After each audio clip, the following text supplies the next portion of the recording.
Hidup terus-terusan sama jenazah, jadi sempat kena mental break, merasakan bagaimana, wah kalau gue mati kayak begini nih gitu loh. Begitu saya ngeliat jenazah, saya dulu pernah memandikan sama mama juga. Pada saat memandikan balik, terus jenazahnya kayak keluar gas dalam tubuh. Gitu Dari kan. mulut? Iya, Jadi- memang itu bisa keluar. Oke. gas. Jadi pas dibalikin jenazahnya, mukanya ngadep kita, Iya makanya. terus abis itu tiba-tiba dia hal yang menyeramkan, paling menyeramkan apa?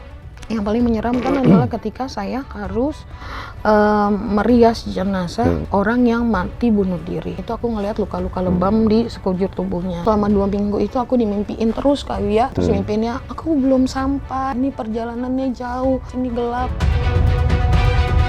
Jenazah paling muda yang pernah di make upin umur berapa? 18 tahun dan kena santet. Iya, pada saat aku datang ke sana, tuh fotonya ngebalik gitu aku datang. Tangannya begini, meringkuk, di peti itu aku pegang, aku kenalan, wah, langsung aku dengerin suara auman singa. Tiba-tiba begitu aku ngerias jenazah keluar air mata si ibu dan nggak berhenti terus. Suami yang make upin? Aku Oke. Gimana Itu yang- rasanya make upin almarhum suami? sedih banget lah, momen yang berharga di dalam hidupku. 3, 2, 1, close the hordeng. Ada Mbak Gloria Elsa. Halo Mas Uya. Halo, sehat? Puji Tuhan, sehat, harus sehat. Iya dong. Perias, rasanya adalah seorang perias jenazah. Iya, Jadi perias mayat ya. Iya, perias mayat. Oke, yang viral sekali, yang paling terkenal saat ini, ya kan? Sebelum kita lihat dulu artikel-artikel berikut ini nih. Jalan sunyi Gloria Elsa, merias jenazah tanpa memungut bayaran. Tuh. Kisah Gloria Elsa jadi perias jenazah karena nazar. Dandani ibu hamil paling sedih katanya. Nah, kita ceritain. Cerita perias jenazah, kerja sejak remaja dan selalu bawa anak hingga kehujanan. Katanya usai merias jenazah, aku diikuti arwah. Waduh, ngeri juga nih. Ya kan, sering dapat bisikan dari jenazah. Terus udah gitu juga harus mengurus, perias jenazah itu harus mengurus korban ilmu hitam dan gantung diri, kisahnya menyayat hati. Ini macam-macam nih. Ada ritual mandi air garam dan jeruk purut. Merinding, ini alasan dilarang tertawa saat memandikan dan merias jenazah. Terharu melihat jenazah yang diriasnya meneteskan air mata. Oke, ini menarik sekali kayaknya. Oke, jadi perias jenazah sudah berapa lama? Kalau awalnya itu ikut mama itu adalah perawat dan tugasnya memandikan jenazah. Itu masih Iya. umur 18 tahunan, tapi kalau untuk profesionalnya secara umum sudah saya pegang itu tahun 2016, Kak Uya. Sejak umur? 2016, tahun 2016, saya umur berapa ya? Sekitar 30-an lah. 30-an. Oh, jadi dulu ikut mama karena mama perawat dan juga yang suka memandikan jenazah. Tapi masih kalangan keluarga saat itu. Oke. Kalau tahun 2016 aku udah megang masyarakat umum gitu, udah banyak gitu. Oke, mama kan memandikan jenazah, kamu kan merias. Merias. Itu gimana ceritanya bisa terjun merias jenazah tuh? Terjun. Belajar kah atau Kebetulan di Indonesia tidak ada sekolah yang namanya, kita menyebut diri kita namanya mortician kalau perias jenazah. Bahasa kerennya gitu. Kita di sini nggak ada yang namanya sekolah, tapi aku belajar otodidak. otodidak? Hanya makeup biasa. Nah, tahun 2016 itu kenapa saya bisa bilang saya profesional gitu ya? Oke, kenapa? Karena saya belajar sama mortician di luar negeri. Oke. Saya nggak ke luar negeri, tapi kirim Iya. email terus belajar, mereka ngasih juga. Dan banyak trial and error yang saya lakukan ketika saya ngerias jenazah gitu. Jadi belajar sama orang luar negeri waktu itu, mortician Iya. luar negeri. Iya. Oke. Emang awalnya tuh cita-citanya sempat jadi tukang makeup juga apa enggak sih? Kayaknya kalau cita-cita aku pengen jadi penyiar radio, melenceng jauh ya. Oke. Awal-awalnya serem nggak sih? Apa Kalau- biasa? Justru kalau misalnya pertama kali itu nggak serem Kak Uya, karena ngeriasin tante sendiri, om sendiri gitu loh. Tapi Oke. kalau begitu ketemu orang luar itu benar-benar baru merasakan rasa ketakutan ya kan. Kebetulan karena hidup terus-terusan sama jenazah, maksudnya Iya. ketemu mulu gitu ya. Jadi sempat kena mental break lah gitu. Oh ya? Iya, sempat. Kenapa? Awalnya kenal mental break tuh gara-gara apa? Ada momen apa? Momen dimana hampir tiap hari kita saksikan bagaimana tubuh ini dari yang mulai lemes, panas, jadi dingin, kaku gitu ya. Merasakan bagaimana, wah kalau gue mati kayak begini nih gitu loh. Jadi memang ada rasa takutnya lebih kepada kalau if I already give my life gitu ya for orang-orang meninggal, kalau gue meninggal mereka memperlakukan hal yang sama nggak sih sama gue gitu. Berpikir seperti itu? Sampai ke situ aku. Jadi kayak takutnya nanti gue cakep apa enggak gitu. Jadi itu sih.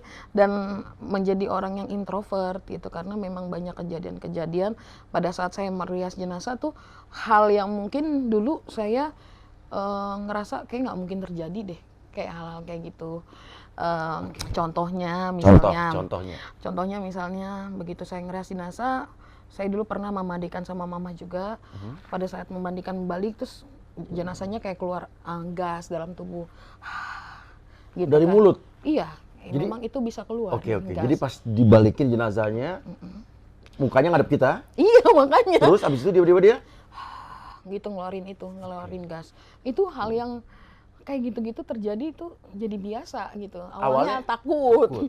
Jadi sempat yang ngerasa am I okay atau gue ngerasa ini gaib atau enggak gitu ya kan. Jadi hal-hal itu yang sih yang buat aku takut sih, Kak Uya gitu. Pertama kali waktu balikin jenazah tiba-tiba dia gitu. Apa reaksinya Gloria? Ya aku sempat jantung pasti deg-degan. Iya pasti. Rasa takut itu cuman aku tanya sama mama kan, main kenapa gitu, karena kebetulan mama perawat. Memang kalau kita memandikan secara betul, semua kotoran dan gas itu akan keluar. Jadi kamu nggak perlu takut gitu. Oke. Semakin kesini aku semakin belajar yang namanya muscle twitch. Muscle twitch itu adalah otot yang terakhir kali bergerak ketika kita meninggal. Oke. Gitu. Jadi waktu meninggal kayak kita jadi robot nih, pernah kan ngeliat robot kalau kehabisan listrik itu kan ngak. Nah gerakan itu cuman kita nggak semua tubuh kalau kita manusia. Oke, pernah nggak jenazah lagi dirias tiba-tiba bergerak? Pernah, itu muscle twitch. Pernah? Iya, misalnya ngedipin mata kayak otot di mata gitu, mereka bergerak, atau jari tangan atau kaki, itu pernah. Itu berapa lama setelah meninggal biasanya orang masih bisa? Jadi kita tuh mempelajari bagaimana misalnya kayak abis meninggal selama 6 jam tubuh itu belum kaku. Setelah 6 jam mengaku, terus abis 8 jam lemes lagi. Nah jam-jam itulah yang pas lemes itu gitu. Oh iya? Iya. Itu tadi kan ngeluarin gas itu. Pertama kali ngelihat ada yang menggerakkan tubuhnya, organ tubuhnya tuh pasti kaget lah. Itu apa? Pertama kali apa dulu? Apa? Jenazah bagaimana? Lagi apa? Dan gimana? Lagi mandiin sama mama. Sendiri? Oh mama juga? Lagi pakein baju. Tiba-tiba aku ngerasa, mah kok ini maksudnya bergerak gitu kan, aku takut kan. Oh itu namanya muscle twitch gitu, mama kasih tahu. Oh ini tenang, mama ada tenang. Mama tenang. Iya. Akunya nggak tenang. Iya. Ya maksudnya itu otot, cuman kayak gitu doang, otot, dan baru ya udah nggak masalah, itu memang ini akhirnya. Kita perias jenazah tuh harus intimate secara soul to soul. Oke. Dengan jenazahnya? Dengan jenazahnya. Jadi, nah itulah saya pelajari kenapa ketika kita merawat jenazah itu kita harus kulon nuwun. Oke, gimana tuh? Misalnya aku datang nih, Kak Uya, ya kan, aku selalu pegang tangannya. Aku bilang, tante atau om yang meninggal, nama saya Elsa, saya diutus Tuhan untuk melayani kalian hari ini agar menjadi cantik dan tampan di hari terakhir kalian. Izinkan aku melayani kalian hari sekarang gitu kan. Nah setelah itu barulah kalau ada kejadian kayak muscle twitch atau segala macam kita bisikin Kak Uya, gitu. Itu ngomong langsung sama jenazah itu? Ngomong langsung. Ke mukanya apa di depannya? Enggak, di telinga dong, masa ke mukanya. Oke, enggak maksudnya ngelihat dia gitu. Oh, jadi dibisikin. Dibisikin. Oh, enggak keras ngomongnya. Enggak. Aku yang lain denger tadi. Siapa ngomong sama itu siapa? pidato. Iya. Enggak keras-keras, biasa aja. Tapi enggak ada yang bilang iya oke gitu, enggak ada kan? Enggak ada. Enggak. Aku takutnya pas dia ngedipin oke gitu. Itu bingung antara muscle twitch atau emang dia reaktif ya gitu ya. Mungkin juga sih. Oke. Nah, lebih banyak make upin perempuan apa laki-laki? Banyakan perempuan, tapi aku make upin laki-laki juga. Oke, jenazah paling muda yang pernah di make upin umur berapa? 18 tahun dan kena santet. Kena santet? Iya. Oke. Dia menyelamatkan papahnya. Pas santetnya harusnya ke papanya, nyampainya ke dia gitu. Apa yang dia meninggalnya kenapa? Kena santetnya gimana? Apa yang terjadi sama diri dia? Iya, pada saat aku datang ke sana, jadi tuh subuh-subuh lah, tuh kan. Terus kan kalau kita orang meninggal Kristen tuh ada fotonya kan, Kak Wia. Tuh fotonya ngebalik gitu, aku datang, wah kenapa nih? Kan gitu kan. Ada yang aneh. Ada yang aneh nih, gue salah nih ya. Terus itu aku tahu itu ruangannya ber-AC dan itu ruangannya dingin. Tapi aku ngerasa di sana tuh panas banget. Semakin dekat ke petinya Jenazah, semakin panas. Terus dia ada tangannya begini meringkuk di peti. Tegang itu kaku. Kaku. Terus aku pegang, begitu aku pegang aku kenalan, wah langsung aku dengerin suara auman singa kayak gitu, auman macan. Terus dengerin suara orang teriakan. Wah, aku langsung tanya sama papanya, "Om, permisi Om, ini anaknya meninggal kenapa?" Dia cuma nangis melukin aku. Karena aku mendengar suara-suara seperti ini. Akhirnya dia menjelaskan bahwa memang anaknya sakit, kena dikerjain orang lah bahasanya. Akhirnya di peti, aku bisikin, aku bilang, "Siapapun kamu, makhluk apapun kamu yang ada di tubuh dia, hari ini dia sudah pemilik Tuhan. Izinkan saya mengerjakan ini dengan baik." Nah, kita sebagai perias jenazah pun punya teknik untuk massage. Massage otot-otot ini yang udah kaku, nggak kaku, nggak tegang. Akhirnya aku massage, tapi aku berdoa kenceng banget tuh. Ya.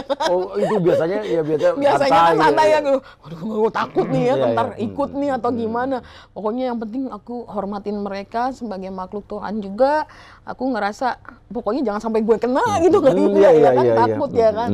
Akhirnya aku berdoa kenceng, akhirnya dia bisa ini. Tapi sampai sekarang pun dia kalau datang suka ke mimpi aku, si anak kecil ini. Dia datang ke mimpi? Anak remaja ini datang ke mimpi aku. Bilang apa dia? Ya, dia selalu nggak pernah bilang apa-apa, hanya tersenyum sama aku, ngelambain tangan. Mungkin kalau aku lagi sakit atau lagi merasakan segala hal yang lagi nggak enak di badan atau di pikiran, dia selalu datang. Mungkin she want to say thank you. Terima kasih. Dan mungkin ya, kita nggak tahu, mungkin she protect me kali ya dari hal-hal yang hal-hal yang negatif gitu. Seperti itu. Oke, bapaknya cerita apa lagi tuh waktu itu? Bapaknya ya cerita bahwa ternyata aku baru tahu kalau ilmu hitam itu mencari bunga yang paling tercantik di rumahnya. Oh iya? Jadi anak ini emang anak baik, anak pendiam, nggak banyak ngomong gitu. Jadi kenapa dia kena, aku bilang she's a martyr gitu loh. Maksudnya dia itu pahlawan buat keluarga. Dan apapun yang terjadi hari ini ya harus bisa diterima. Jadi pekerjaan perias jenazah juga nggak hanya merias. Iya. Jadi kita mengademkan mereka gitu loh. Maksudnya benar. jadi apa, orang kalau kita Konseling konseling juga. juga gitu loh. Banyak sih sebenarnya menjadi perias jenazah tuh banyak hal yang menyeramkan, ada yang seru juga, menyedihkan, suka duka, banyak. Oke, hal yang menyeramkan. Paling menyeramkan apa? Yang paling menyeramkan adalah ketika saya harus merias jenazah pada saat ada orang yang mati bunuh diri. Oke. Gantung diri. Perempuan. Itu dia gantung diri. Kebetulan dia orang yang kabur dari rumah, nggak tahu kenapa, mungkin ada permasalahan hidupnya gitu ya. Dan itu aku ngelihat luka-luka lebam di sekujur tubuhnya. Dan yang paling menyeramkan adalah ketika saya melihat surat wasiatnya dia. Bahwasanya dia menceritakan bahwa ketidakadilan hidup itu bagi dia. Bahwa hidup itu sebenarnya actually is a hell gitu loh. A real hell. Buat dia. Neraka gitu. Dan dia lagi mencari surga gitu. Makanya di situ aku harus yang namanya tekniknya aku itu harus pakai tang, lidahnya kan menjulur, kita harus pakai tang, terus harus dirapetin pakai lem, kita harus belajar namanya perias jenazah, belajar namanya simpul senyum. Oh, karena lidahnya keluar tuh. Iya, kita harus belajar gantung diri ya. Kita harus belajar yang namanya simpul senyum. Jadi ready or not ready, si jenazah itu kita kelihatannya si jenazah itu tersenyum gitu. Jadi kayak oh dia ready gitu. Dan untuk untuk meredam ibu-ibu gosip kalau lagi ini. Tahu nggak dia itu matinya. Iya. Bukan ada yang banyak ya. Banyak. Udah di kedugaan masih nyinyir Iya, kan, iya, masih iya, banyak. iya. Nah kalau kita bikin simpul senyum, oh dia pulangnya dengan damai. Iya. Walaupun dalam keadaan itu. Nah itu sangat serem. Karena berkali-kali selama 2 minggu itu aku dimimpiin terus Kak Wia. Dimimpiin terus gitu. Terus mimpiinnya, aku belum sampai, ini perjalanannya jauh, aku nggak tahu aku di mana, di sini gelap gitu. Nah itu yang buat aku sampai sekarang modelannya kayak aku ngerasa kayak am I actually got anxiety or schizophrenia gitu kan, nggak tahu kan, karena kan nggak tahu itu apa ya. Itu apa gitu loh, dan itu mengganggu hidup aku sih sebenarnya. 2 minggu tuh. 2 minggu berturut-turut gitu, sampai kadang-kadang sekarang juga kadang-kadang kalau udah lelah banget datang juga kayak gitu ke mimpiku gitu loh. Datang banyak gitu. Jadi banyak banget didatengin roh-roh atau jenazah-jenazah yang pernah di make up ya. Iya, tapi Dengan bentukan yang sama yang seperti lo jenazah. tapi lo nggak, make up. kalau aku orang meninggal itu dalam mimpiku nggak ada orang tua Kak Wia. Selalu anak-anak. Selalu umur-umur yang 30 muda. tahun, usia-usia belia lah, usia-usia produktifnya mereka gitu. Jadi aku nggak tahu maksudnya itu kenapa, aku nggak ngerti, tapi yang jelas kalau mereka datang ke mimpi aku, kayak misalnya aku di sini ada jembatan, mereka di sana, di sini gelap, di sana tuh ceria, maksudnya ada bunga-bunga, semua deh warna-warna indah. Terus di jembatan itu benar-benar jembatan itu banyak makhluk yang aku nggak kenal. But I'm actually in here, they say goodbye to me. Kalau yang mereka memang matinya Normal. wajar, Iya. kalau yang nggak wajar mereka masih tetap bersama kita di sini, tapi nggak tahu arahnya kemana. Oke, itu gitu. selalu begitu ya. Selalu begitu. Aku kan memang banyak orang yang memanggil aku jadi perias jenazah karena mereka berpikir aku adalah perias jenazah mungkin yang mendapat karunia untuk memberikan pesan terakhir kepada orang yang masih hidup. Oke. Karunia gitu loh. Iya. Aku nggak tahu waktu itu aku sempat ke psikiater gitu, nyanyi apa schizophrenia gitu. Iya. Karena perjalanan karir aku menjadi perias jenazah itu memang aku nggak tahu terlahir indigo atau tidak indigo. Ketika kamu berhubungan dengan ruh, itu pasti akan sensitif mungkin ya gitu. Jadi waktu itu aku pernah ngerias jenazah, aku nggak tahu mereka siapa, aku datang aja dipanggil kan. Begitu mengerias jenazah, tiba-tiba aku dengar suara yang gini, aku mau minta maaf sama adikku. Aku mau minta Kedengeran jelas nih. itu dari lirik sampai jelas banget. Aku lihat kiri kanan ya, kagak ada orang. Siapa yang ngomong? Apa gue kena schizophrenia? Tapi begitu anaknya datang, aku bilang, katanya ini aku dengar suara mau minta maaf sama adiknya gitu kan. Baru satu keluarga ngumpul semua nangis. Ternyata mereka udah nggak omongan beberapa puluh tahun gitu. Oh ya. Iya, makanya aku nggak ngerti aku kenapa. Dan dia akhirnya baru menyesal setelah meninggal. Nah itulah kadang-kadang orang tuh suka ego ya. Ego, iya. Ribut sebelumnya mereka mau bayan, apalagi kakak adik dalam keluarga. Tapi akhirnya harus menyesal setelah terlambat gitu kan. Memang, iya. Terus apa ceritanya gara-gara mereka nggak ngomong tuh gara-gara apa? Nggak cerita sih Kak Unya, cuman aku sampein aja dan mereka nangis. Yang paling menyedihkan? Yang menyedihkan adalah saya harus merias jenazah ibu yang hamil bersama anaknya yang umur 8 bulan. Oke, jadi ibu mengandung anak, kandungan 8 bulan, dia meninggal? Iya, Kenapa? itu yang paling sedih. Karena, kenapa ya sedih? Karena aku tahu banget pasti kita menantikan sebuah anak itu, seorang anak kan, pasti itu ada kebahagiaan, tiba-tiba mau diambil sama Tuhan gitu kan. Itu sedih banget, itu nggak berhenti-berhenti mereka nangis. Dan aku hanya bisa mengademkan gitu, dan tiba-tiba begitu aku ngerias jenazah keluar air mata. Dari yang si ibu. Oh, ibunya. Dan nggak berhenti terus. Terus aku pegang tangannya dia, aku bilang sama dia, "Tante, Kak, ini aku yang sehari ini. Aku tahu hari ini hari perpisahan kamu dengan suamimu dan anakmu. Tapi berbahagialah di sana bersama anakmu. Jadilah pendoa dan pelindung buat keluargamu di sini.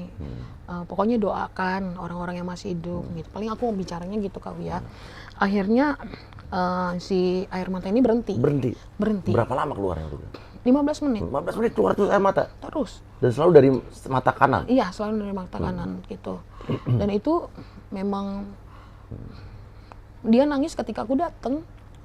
Oke. Ketika aku datang ya aku cuman dengar aku sedih, cuman itu doang sih aku dengarnya. Oke. Elsa kan bisa micromimik ya? Membaca mikromimik ya. Apa itu artinya pada saat itu? Mikromimik itu jadi mimik wajah yang ditinggalkan pada saat si jenazah meninggal dunia.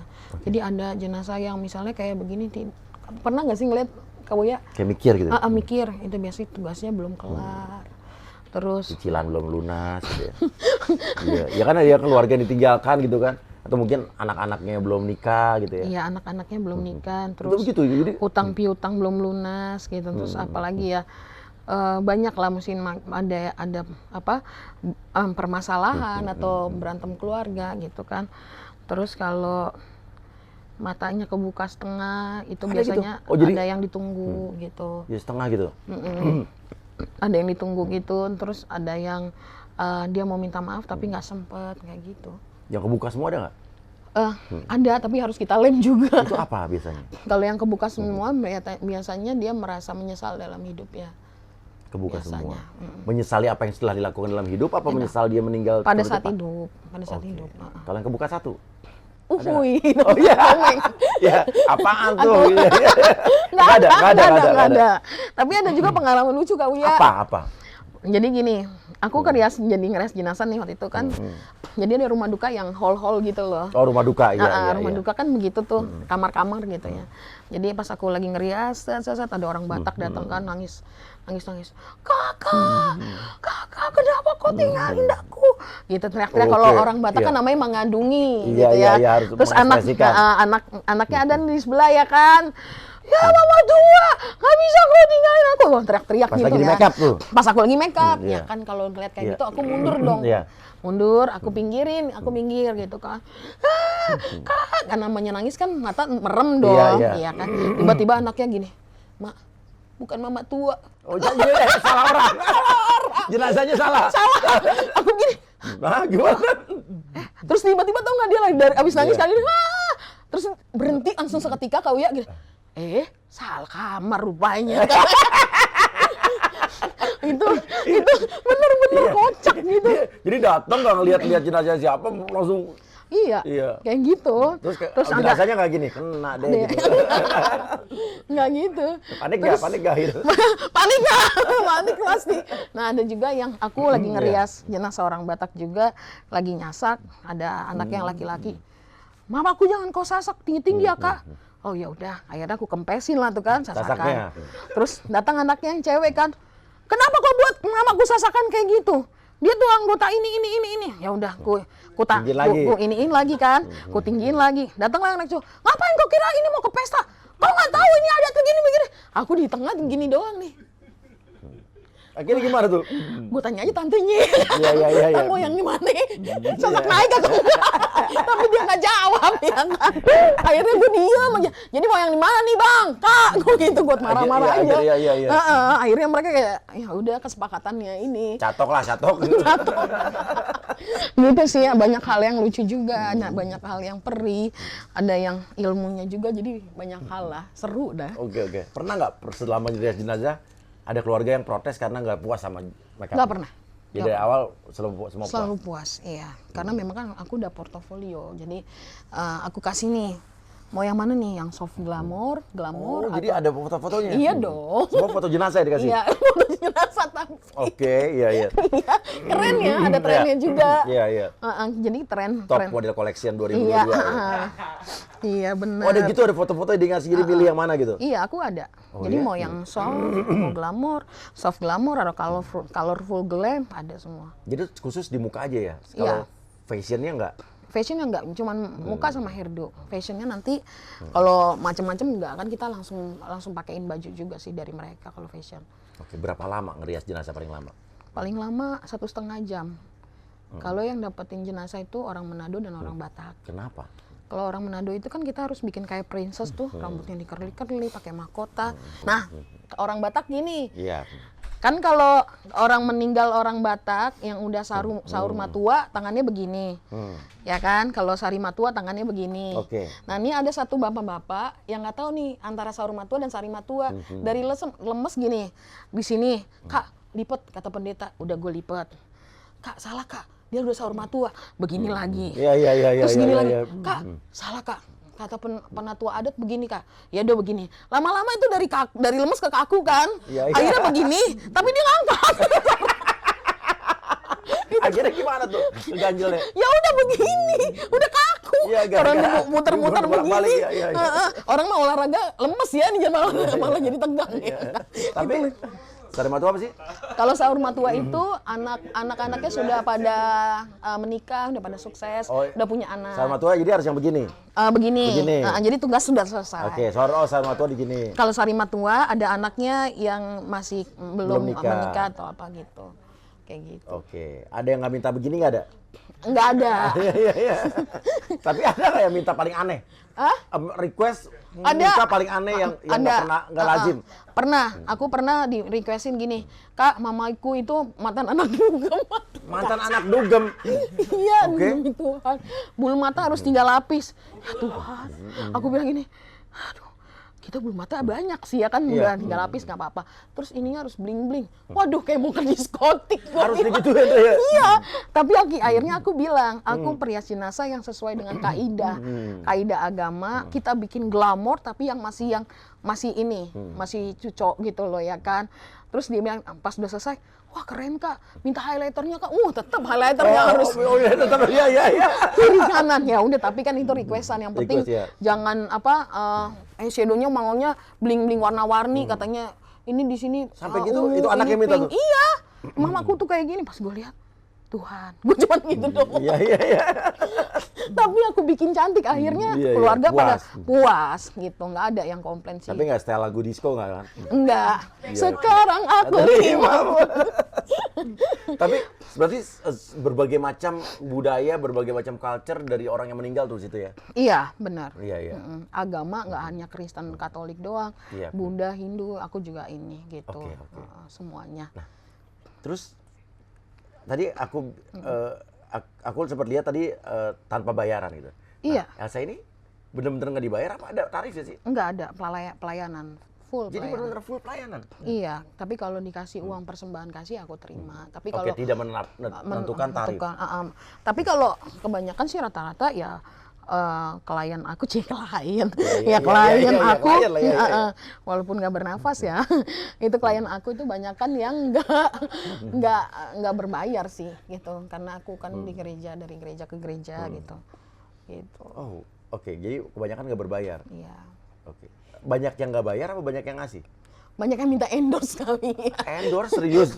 Itu kan gratis endorse dong. Iya, terjadi di Instagramnya jenazah. Iya.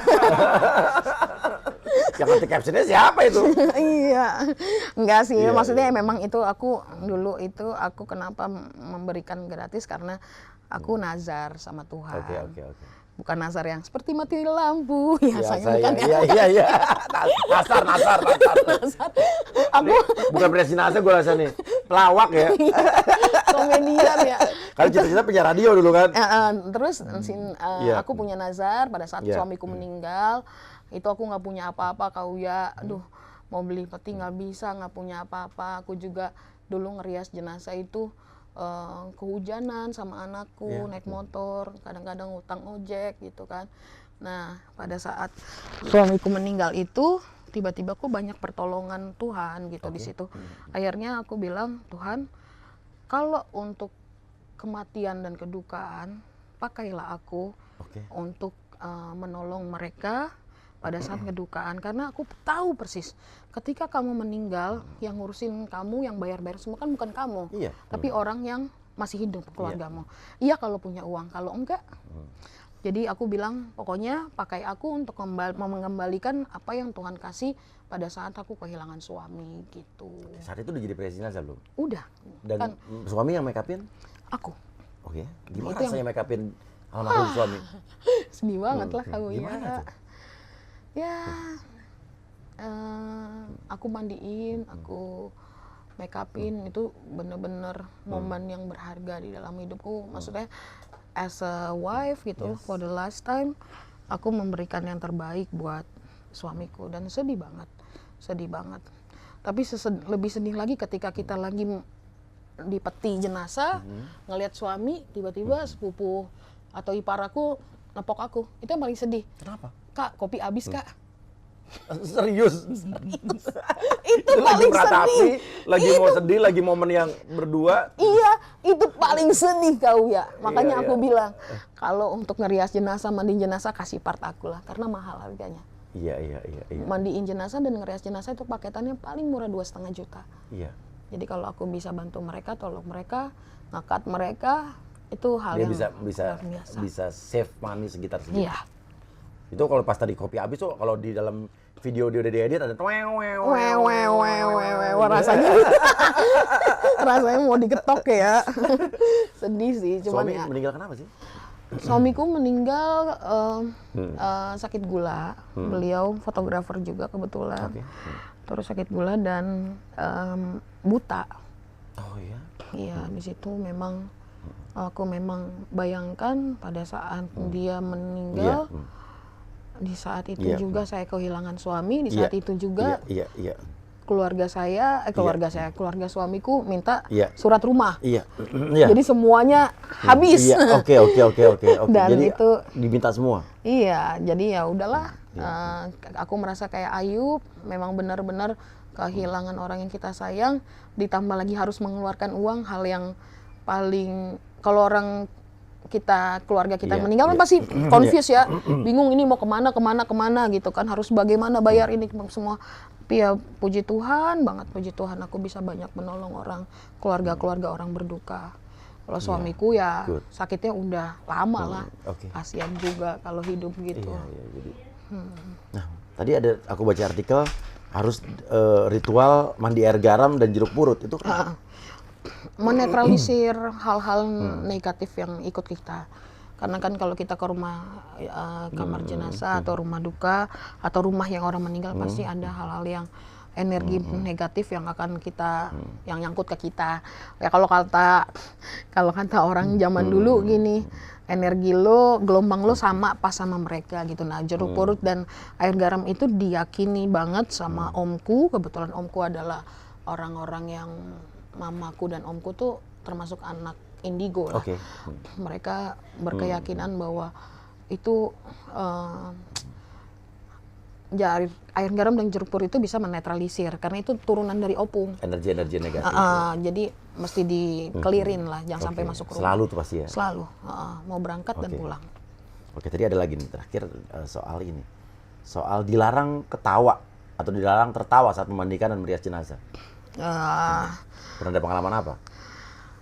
Iya, sebenarnya sih ya kalau dilarang-larang banget sih enggak sih Kak Wia gitu ya. Kan memang ada hal-hal yang perlu kita ini, cuma memang kalau rules-nya di ruang jenazah itu memang kita tidak boleh mentertawakan apapun yang terjadi. Misalnya kan kita tahu ada mayat datang gitu ya. Pokoknya cantik aja gitu. Tahu-tahu pas lagi buka baju ada tompel di mana. Oke, jadi harus tahan tuh, semua nggak boleh ketawa ya. Iya, padahal kita itu karena memang etikanya dan Iya. memang hal-hal itu tidak boleh diceritakan kan di Islam juga Iya, nggak iya. boleh kan. Iya, iya. Details di dalam tubuh tidak boleh diceritakan. Yang itu sih lebih kepada penghormatan dan etika sih. Seperti itu.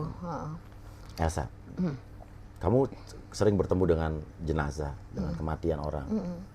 Kamu pernah nggak sih ada visi tentang kamu sendiri? Itu dia. Aku nggak pernah mau berpikiran aku mati gimana, tapi aku berdoa sama Tuhan.